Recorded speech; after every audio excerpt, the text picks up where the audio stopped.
सभी पेंशन धारकों को नमस्कार।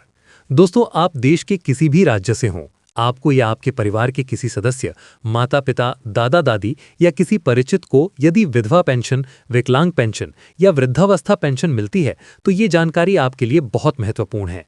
इसलिए वीडियो को अंत तक जरूर देखें और पूरी जानकारी समझें। दोस्तों, केंद्र सरकार की ओर से सभी राज्यों को पेंशन से संबंधित एक महत्वपूर्ण पत्र जारी कर दिया गया है।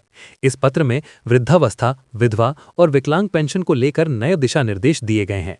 इन सभी अपडेट्स की पूरी जानकारी इस वीडियो में दी जा रही है। 14 दिसंबर 2025 से पेंशन में बड़ा बदलाव लागू हो चुका है। पेंशन से जुड़े 13 नए नियम लागू कर दिए गए हैं और पेंशन राशि में बम्पर बढ़ोतरी की गई है। कई पेंशन धारकों को अब 5,000 रुपये तक पेंशन मिलने की बात सामने आ रही है।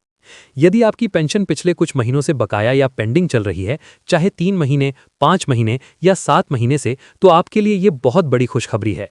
15 दिसंबर सोमवार को बकाया पेंशन राशि 6,000 रुपये तक एक मुश्त डीबीटी के माध्यम से बैंक खाते में ट्रांसफर की जाएगी, बशर्ते आपके दस्तावेज पूरे हों। ये एकमुश्त भुगतान केवल उन्हीं पेंशन धारकों को मिलेगा जिनकी पेंशन तकनीकी कारणों से रुकी हुई थी और जिनके दस्तावेज अब अपडेट हो चुके हैं। जिनकी पेंशन नियमित रूप से आ रही है, उन्हें एकमुश्त राशि नहीं मिलेगी। वृद्धावस्था, विधवा और विकलांग पेंशन धारकों के लिए ये बड़ी राहत की खबर है।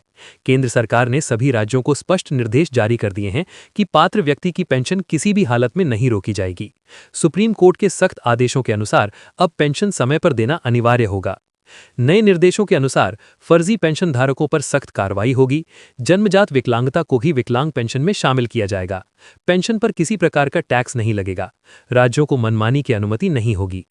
अब बात करते हैं 60 वर्ष से अधिक उम्र के पेंशन धारकों के लिए नए लाभों की। सरकार ने सीनियर सिटीजन को 5 अतिरिक्त फायदे देने की घोषणा की है, जैसे रेल यात्रा में 30% से 50% तक छूट, सरकारी बसों में किराए में छूट, सरकारी हवाई सेवाओं में रियायत, डिजिटल हेल्थ कार्ड से मुफ्त दवाइयां, मुफ्त स्वास्थ्य जांच। इसके लिए डिजिटल हेल्थ कार्ड बनवाना जरूरी होगा, जिससे सरकारी और निजी अस्पतालों में सुविधाएं मिल सकेंगी। देश में इस समय लगभग 5 करोड़ से अधिक पेंशन धारक हैं और सभी राज्यों व केंद्र शासित प्रदेशों में पेंशन योजनाएं लागू हैं। कुछ राज्यों में पेंशन राशि पहले से ज्यादा है, जबकि कुछ राज्यों में बहुत कम पेंशन दी जाती है। जिन राज्यों में पेंशन कम है, वहां अब सरकार द्वारा बम्पर बढ़ोतरी की जाएगी। केंद्र सरकार ने राज्यों को निर्देश दिए हैं कि न्यूनतम पेंशन 1,000 से 1,500 रुपये अनिवार्य की जाए। हर साल महंगाई के अनुसार पेंशन बढ़ाई जाए। लेट भुगतान पर सख्ती हो। कम राशि वाली योजनाएं बंद की जाएं।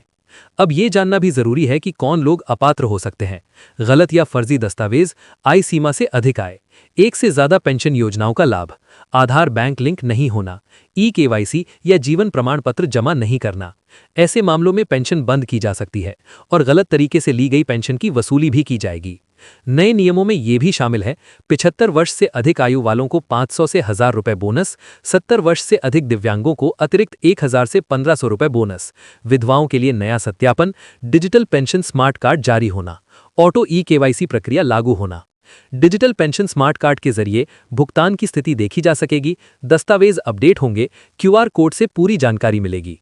बकाया पेंशन पाने के लिए जरूरी है कि आधार कार्ड बैंक खाते से लिंक हो, मोबाइल नंबर लिंक हो, सभी दस्तावेज अपडेट हो। यदि आप किसी पेंशन योजना के लिए पात्र हैं तो आवेदन अपने राज्य के pension portal, CSC centre, panchayat या ब्लॉक कार्यालय से कर सकते हैं। लाभार्थी सूची में नाम होना अनिवार्य है। अंत में ये जानकारी सभी वृद्धावस्था, विधवा और विकलांग पेंशन धारकों के लिए बेहद जरूरी है, इसलिए इसे दूसरों तक भी जरूर पहुंचाएं ताकि कोई भी इस लाभ से वंचित न